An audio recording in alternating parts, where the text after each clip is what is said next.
یحییٰ علیہ السلام نے فتویٰ دیا کہ شریعت میں 2 بہنوں کا ایک ساتھ رکھنا حرام ہے. اس نے کہا میں بادشاہ ہوں. حضرت یحییٰ علیہ السلام نے فرمایا اللہ سب سے بڑا بادشاہ ہے, قانون اس کا ہے, تم بندے ہو, سب کے لیے ہے یہ شریعت.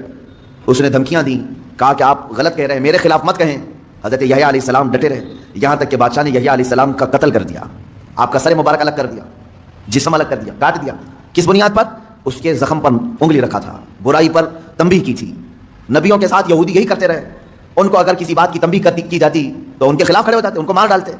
کئی نبیوں کا قتل کیا انہوں نے. موسیٰ علیہ الصلوۃ والتسلیم نے کیا کیا؟ زکوٰۃ کا حکم آیا تو سب سے کہا کہ زکوٰۃ دے دینا.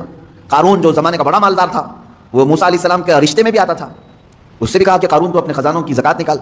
اب جب زکوٰۃ نکالنے کے لیے دیکھا تو کئی خزانے صرف زکوٰۃ میں جا رہے تھے, حالانکہ اس کو رعایت ملی تھی. اس نے کیا کیا؟ ہونا یہ چاہیے تھا کہ میری اصلاح کے لیے اگر کوئی بیان کر رہا ہے تو میں اپنے آپ کو اصلاح کی طرف لے جاؤں, کوشش کروں بدل لوں. نہیں, دنیا دار کی طبیعت یہ ہوتی ہے کہ جو بول رہا ہے اسی کی زبان کو بند کر دو. اس نے عورت خریدی, پیسے دے کر کے طوائف کو مجمع میں لے آیا اور کہا کہ میں موسیٰ سے سوال کروں گا زنا کی سزا کیا ہے. جب وہ جواب دے رہے ہوں گے تو اے خاتون تو کھڑی ہو کر کے کہہ دینا میرے پیٹ میں موسیٰ کے زنا سے بچہ پل رہا ہے. معاذ اللہ رب العالمین. اتنی غلیظ حرکت, اتنی نیچ حرکت قارون نے کی. کس کے خلاف؟ موسیٰ علیہ السلام نے. سکھا کر کے عورت کو مجمع میں لے آیا. عورت بیٹھی ہوئی تھی, اس نے سوال کیا کہ اے موسیٰ علیہ السلام, اللہ کے نبی ہیں آپ, مسئلہ بتائیں کہ اگر کسی شادی شدہ مرد نے کسی عورت سے زنا کیا تو کیا سزا ہے اس کی؟ کہا رجم کیا جائے گا, پتھروں سے ہلاک کیا جائے گا. اس نے اشارہ کیا عورت کی طرف, اٹھ تو بتا تیرے ساتھ زنا کس نے کیا ہے. وہ خاتون کھڑی ہوتی ہے اور کب کبھی تاری ہو گئی, جلال موسوی کو برداشت نہ کر سکی. اس نے اگل دیا, کہا قارون مجھے پیسے دے کر کے یہاں لایا ہے, پیسے دے کر کے یہاں لایا ہے. اتنا کہنا تھا, موسیٰ علیہ السلام کو جلا لایا. آپ نے کہا زمین پھٹ جا اور قارون کو اس کے خزانوں سمیت نکل جا. دھسا دیا گیا. وہ تو اللہ کا عذاب تھا اس کے اوپر. میں یہاں پوچھنا چاہتا ہوں موسیٰ علیہ السلام کے ساتھ اتنی گری ہوئی حرکت قارون نے کیوں کی؟ اس لیے کہ نبی نے برائی پر انگلی رکھی, اسے صرف اچھائی کی تنبیہ کی. عزیزان گرامی وقار, یہ طبیعت کبھی اپنی نہ بنانا کہ اگر برائیوں کے خلاف کوئی تمہیں بیان کرے یا نصیحت کرے تو اس کے پیچھے مت پڑ جانا, اس کے پیچھے مت پڑ جاؤ. کوشش یہ کرو کہ وہ برائی ہم سے نکل جائے.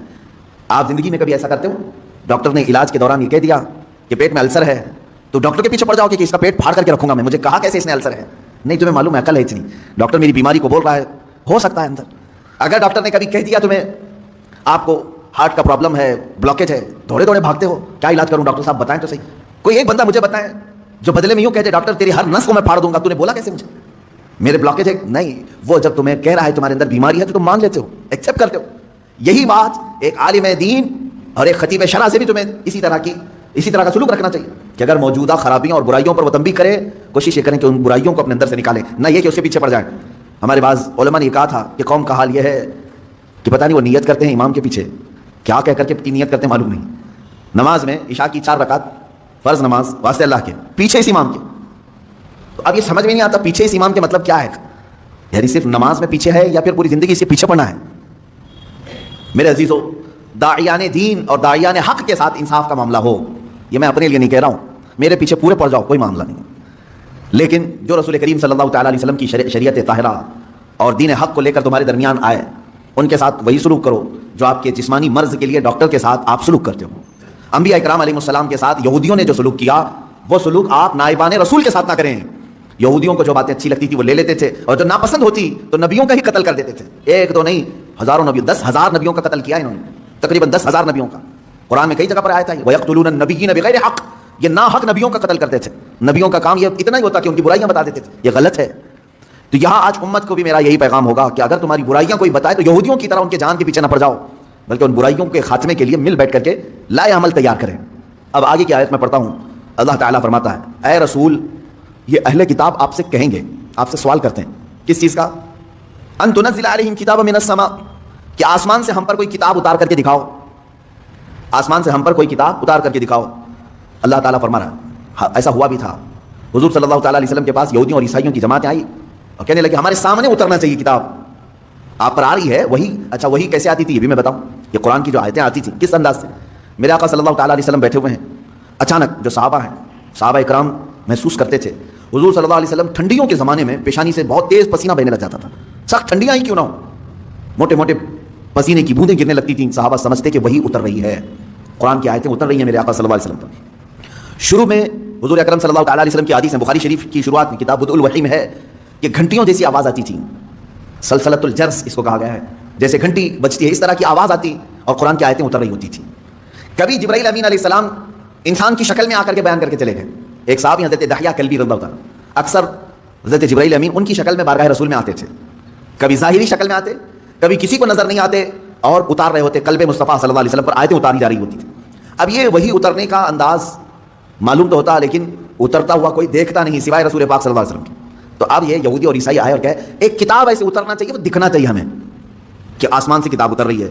تو اللہ تعالیٰ نے فرمایا اے رسول یہ آپ سے سوال کر رہے ہیں کہ آسمان سے کوئی کتاب اتار کر کے دکھائیں؟ یہی وہ لوگ ہیں جو آپ سے پہلے اس سے بھی بڑا سوال موسیٰ علیہ السلام سے کر چکے ہیں، اس سے بھی بڑا سوال کیے تھے موسیٰ علیہ السلام۔ کیا کیے تھے؟ وہ پہلے پارے میں بھی آیتیں گزر چکی، یہاں پر بھی ہے فقد سألوا موسیٰ اکبر من ذلک، تو یہ تو موسیٰ علیہ السلام سے اس سے بھی بڑا سوال کر چکے، کیا فقالوا ارنا اللہ جہرۃ، انہوں نے کہا تھا موسیٰ علیہ السلام سے، یہ یہودیوں نے، اچھا آپ اللہ اللہ کہہ رہے ہیں بہت، ہم اللہ کو سامنے دیکھنا چاہتے ہیں، دیکھ کر کے ایمان لائیں گے۔ لن نؤمن حتى نرى الله جهرة، قرآن میں ہے، وہ ضد کر کے بیٹھے ہم اس وقت تک ایمان نہیں لائیں گے جب تک اللہ ہم کو دکھے گا نہیں۔ میرے عزیزو یہ بڑا سوال موسیٰ علیہ السلام سے کیا تھا انہوں نے، موسیٰ علیہ السلام سے، تو ہوا کیا ان کے ساتھ؟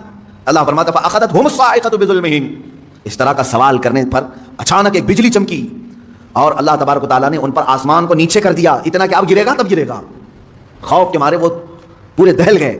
سوال کیا کیا تھا؟ ہم ایمان نہیں لائیں گے جب تک اللہ ہم کو سامنے نہیں دکھے گا۔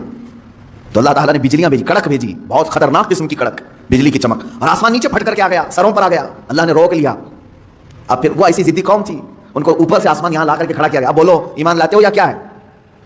تو قرآن کی آیت ہے لن نؤمن حتى نرى الله جهرة فأخذتكم الصاعقة بظلمهم، تو ان کے بجلی نے کڑک لیا، یہ کڑک آ کر کے انہیں گھیر لی، تو پھر کہنے لگے نہیں ہم ایمان لاتے ہیں موسیٰ کے رب پر، ہے اللہ کوئی ہے، اب ضرورت نہیں ہے دیکھنے کی۔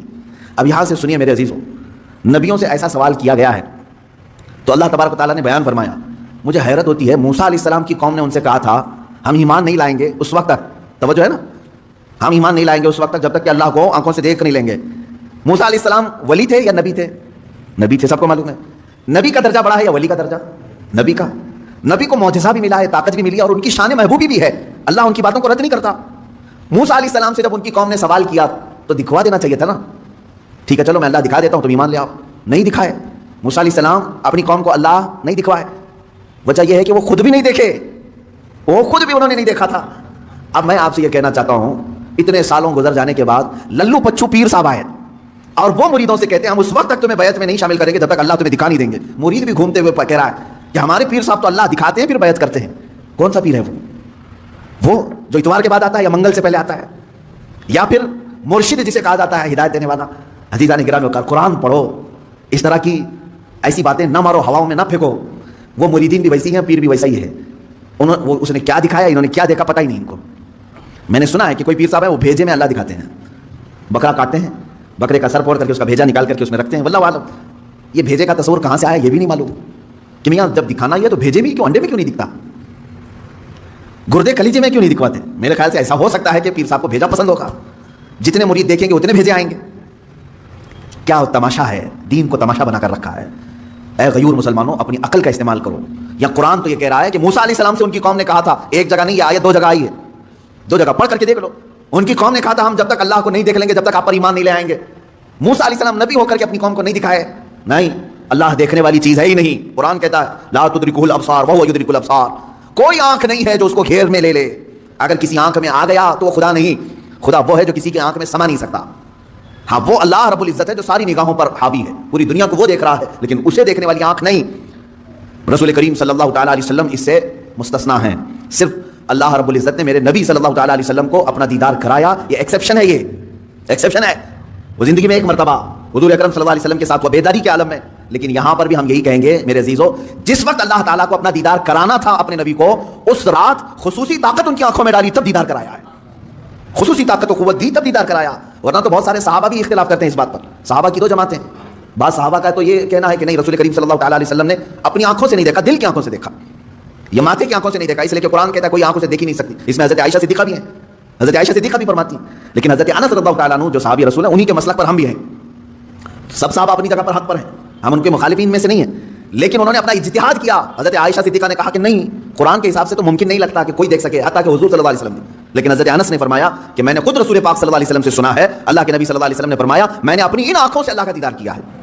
تو ایک صحابی کی روایت یہ بھی ہے، تو یہاں سنی ہوئی بات ہے حضور سے، اس لیے ہم اس کو زیادہ قبول کرتے ہیں، اور وہاں حضرت عائشہ کا اپنا اجتہاد ہے، حضور سے نہیں سنا انہوں نے، قرآن کو پڑھ کر کے وہ کہتی ہیں قرآن کے حساب سے تو نہیں لگتا کہ آنکھوں سے دیکھا جا سکتا ہے۔ حضور جو معراج میں گئے تھے اس وقت تو حضرت عائشہ کی شادی بھی نہیں ہوئی تھی، حضور صلی اللہ تعالیٰ علیہ وسلم جب معراج میں گئے تھے حضرت عائشہ رضی اللہ تعالیٰ عنہا اس وقت تھی نہیں، تو یہ تو روایات جو اس وقت موجود تھے ان کی لی جائے گی.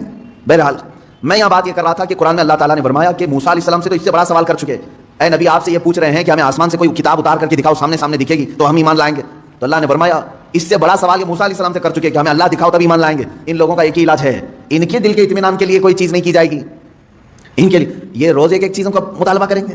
مثال کے طور پر اگر ہم یہ کہیں کرامت حق ہے, مانتے ہیں کہ نہیں؟ کرامت حق ہے, میں بیان کر رہا ہوں تو میرے پیچھے پڑ گئے ابھی کر کے دکھا دو, ابھی کر کے دکھا دو.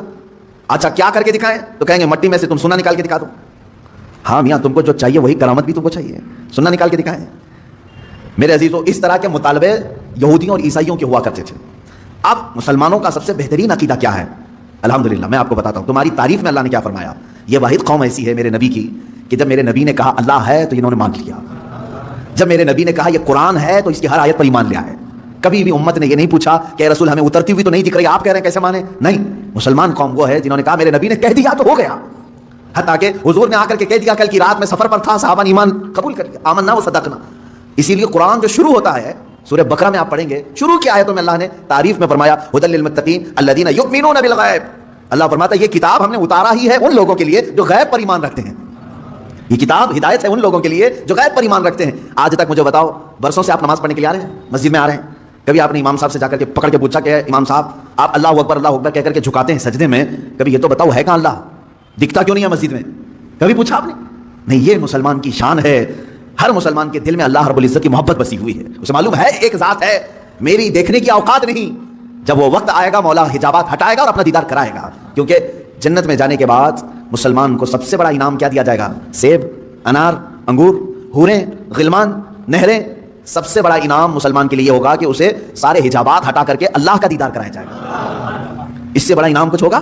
پوری زندگی جس کے لیے وہ عبادت کرتا رہا وہ رحمان اسے دکھایا جائے گا. بلکہ قرآن کہتا ہے وجوہ یومئذ ناظرہ الی ربہا ناظرہ.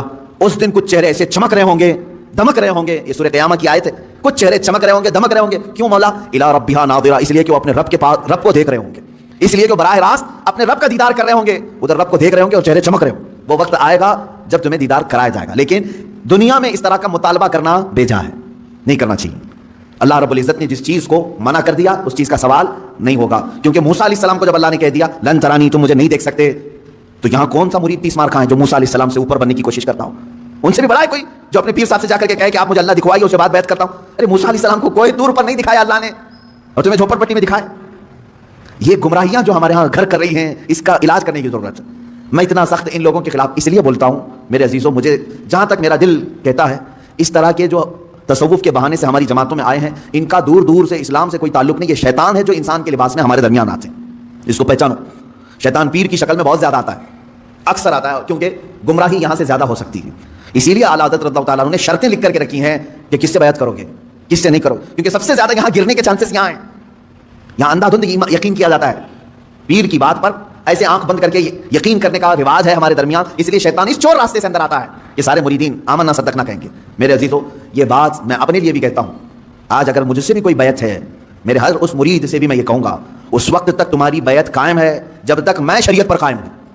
جب تک میں شریعت پر قائم ہوں اس وقت تک تمہاری بیعت قائم ہے. اگر مجھے شریعت سے ذرا برابر ہٹا دیکھا میری بیعت توڑ دو, بلکہ خود ٹوٹ جائے گی, خود ٹوٹ جائے گی. میں پیر ہی نہیں ہوں, میں پیر ہوں, پیر نہیں کہلاؤں گا, پیر. یہ بات اس لیے عرض کر رہا ہوں کہ شریعت کے ترازو میں ہر ایک کو تولو. میں دوسروں کے متعلق نہیں کہہ رہا, مجھے خود تولو. جو مجھے سے بیعت ہوا ہے اس مرید سے بھی میں کہوں گا کہ شریعت کے دائرے, یہ نہیں کہ میرے پیر نے کہہ دیا آنکھ بند کر کے, جیسے آج کے لٹھو مرید ہیں کچھ, پیر صاحب نے کہہ دیا نہیں ہونا, یہ نہیں. پہلے پرکھو اس کو کہ پیر نے اگر حکم دیا ہے تو رسول پاک کی شریعت کے مطابق دیا کہ نہیں دیا. مفتی اعظم ہند رضی اللہ تعالیٰ عنہ اپنے ایک مرید کو ٹکٹ لانے کے لیے بھیجے اور وہ ظہر کی نماز قضا کر گیا. عصر کے ٹائم پر پہنچا تو سب سے پہلے مرید سے یہ پوچھا کہ ظہر پڑھی تھی کہ نہیں پڑھی تھی, ظہر تھی یا جمعہ کی تھی. اس نے کہا لائن میں لگا تھا, چھوڑ کے جاتا تو پھر لائن ٹوٹ جاتی اور ٹکٹ بھی نہیں ملتا, آپ کا چھوٹ گئی. تو آپ نے جلال کا اظہار کیا, ٹکٹ پھینک دیا. یہ پیر و مرشد ہے. اور مرید سے یہ کہا تو نے اتنا بڑا گناہ کیا کہ میری فرما برداری کرنے کی غرض سے اللہ کی نافرمانی کر گیا. یہ ہوتا ہے پیر. ہمیشہ یہ یاد رکھنا کہ پیر کی حکم بجاوری کے غرض سے کہیں ایسا نہ ہو جائے کہ اللہ کی نافرمانی ہو جائے. نمبر 1 سب سے پہلا ہمیں جو پرائیورٹی دینی ہے وہ رب ذوالجلال کی ذات ہے. حتیٰ کہ میں نے ایک روایت یہ بھی سنی, بڑے بزرگ عالم دین ہیں میرے والد گرامی, خود سرکار مفتی اعظم ہند سے بیعت فرماتے ہیں. ایک بار آپ تشریف لائے تھے ایک مدرسے میں, نماز پڑھ رہے تھے, ظہر کی, گرمیوں کے دن تھے. علامہ صاحب نے بھی اس کو بیان کیا ہے. فرماتے ہیں کہ پیچھے وہ پنکھا لے کر کے چل رہے تھے, گرمی ہو رہی ہے, نماز پڑھ رہے تھے. مفتی اعظم ہند رحمۃ اللہ تعالی، میں سچے پیروں کی بات کر رہا ہوں میرے عزیزوں. سلام پھیر کر کے اس کا پنکھا کھینچا اور پھینک دیا اور کہا کیا کر رہے ہو؟ کہا حضور گرمی سے پسینے میں آپ شرابور ہیں. میں ہوا کر رہا تھا. تو آپ نے کیا فرمایا جانتے ہیں؟ کہتے ہیں میں خود اللہ کی عبادت میں تھا. اللہ بادشاہ اعظم ہے اور اس کی عبادت کرنے کے وقت بندہ غلام ہے. کیا یہ کسی غلام کے لیے لائق ہو سکتا ہے کہ غلام کی بھی خدمت کی جا رہی ہو؟ جب وہ بادشاہ کی عبادت میں لگا ہو تو غلام کی خدمت ہونی چاہیے. یہ فرسٹ پرائیورٹی اللہ رب العزت کی ذات کو دینے کا تصور ہم نے سچے پیروں سے سیکھا ہے. یہ نہیں کہ نماز چھوڑو پیر کی عبادت میں لگا ہے سب جنت دلا دے گا. کہاں کی جنت دلائے گا؟ کون سی جنت دلائے گا؟ بہت سارے پیروں نے اپنے مریدوں کی نمازوں کو برباد کر رکھا ہے. کہا نہیں تمہیں کیا ضرورت ہے، میں سب بخشوا دوں گا، سب بخشوا دوں گا. جو پیر ایسا کہتا ہے اسے قبرستان لے کر کے جاؤ، جو بھی مرید مرے اس کے ساتھ دفن کرو، اسے بٹھاؤ اس کے ساتھ. منکر نکیر آنے والے پیر صاحب بیٹھو یہاں پر، جب تک پورا حل نہیں ہوگا اٹھ کر کے نہیں جانا. دیکھتے ہیں تمہیں یہ قبرستان تک نہیں جا سکیں گے. حشر کے معاملات بہت سخت ہیں. جہاں نوح علیہ السلام ڈر رہے ہیں، موسیٰ علیہ السلام ڈر رہے ہیں قیامت کے دن، پیر صاحب کہتے ہیں میں بخشوا دوں گا. انبیاء کرام کا حال یہ ہے. حضرت موسیٰ علیہ السلام کے متعلق روایت ہے حدیث پاک میں، پوری قوم ان کے پاس جائے گی اور کہے گی سفارش کریں، تو کیا کہتے ہیں جانتے ہیں؟ اے لوگوں، دنیا میں مجھ سے ایک عمل ہو گیا تھا، ایک فرعونی کو میں نے گھونسا مارا تھا، وہ مر گیا تھا. قرآن میں اس کا ذکر ہے. ایک فرعونی وہ لڑ رہا تھا کس کے ساتھ؟ موسیٰ علیہ السلام کے خاندان والے ایک آدمی کے ساتھ. تو ان کے خاندان والے آدمی نے مدد کے لیے پکارا، آپ گئے، اس کو گھونسا مار دیا، وہ مر گیا. دوسرے دن پتا چلا کہ ان کے خاندان والا جو آدمی تھا وہ خود غلطی پر تھا، وہ آدمی نہیں جس کو موسیٰ علیہ السلام نے مارا وہ غلطی پہ نہیں تھا، یہی غلطی پر تھا، اسی نے مدد کے لیے بلایا، اسی نے مروا دیا. موسیٰ علیہ السلام کو اس عمل پر بڑی پشیمانی ہوئی اور قرآن پاک میں اس کا ذکر ہے.